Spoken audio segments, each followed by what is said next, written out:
All right, here's a dreaded topic that nobody likes talking about, but you really should, especially as you build out your team.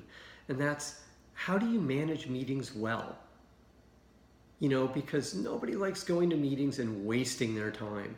And we've all been there before. We go to the meeting, there's small talk, people are joking around, people are wasting your precious time. And when you start having a lot of people in the room together, 5, 6, 7 people, and you start counting up the dollars that it costs you to have a meeting where you're wasting time, that's a lot of precious money, that's a lot of precious time, that's a lot of precious brain power that's wasted. So how do you run your meetings well? What do you do?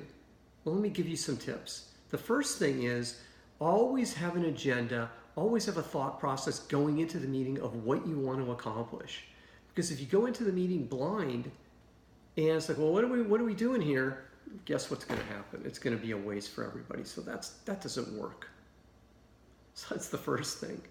The second thing is, now that you have an agenda, make sure you only have people that are going to add value in the meeting.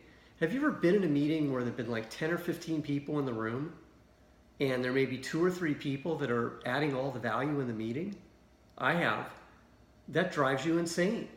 What are the other 8 or 9 people doing in the room? They shouldn't be there. Only invite people that need to be in the meeting, that are going to add value. That's important because you just don't have time to waste. So have an agenda, have the right people in the room, and then get on with it. Go from point to point to point. And get done with the meeting. And if you have an hour allotted for the meeting and you get done in 25 minutes, great. Then tell everybody, you know what, we finished early today, get on with your work, I'll see you later. That's how you have good, productive meetings and get done quickly and keep people excited about going to the meetings. Oh, and one other final thing. If you can get things done outside of the meeting and as partially a status meeting, get them done before the meeting. And encourage your team to get things done before the meeting too, because there's nothing worse than people waiting for the meeting to solve problems. So that's part of how you teach, is you create a culture where people understand that yes, they can provide status in the meeting, but get done everything they can out of the meeting. Don't wait for the meeting. And when you see people waiting for the meeting, call them on it. I'm Brett at brettjfox.com. Have a great, great day.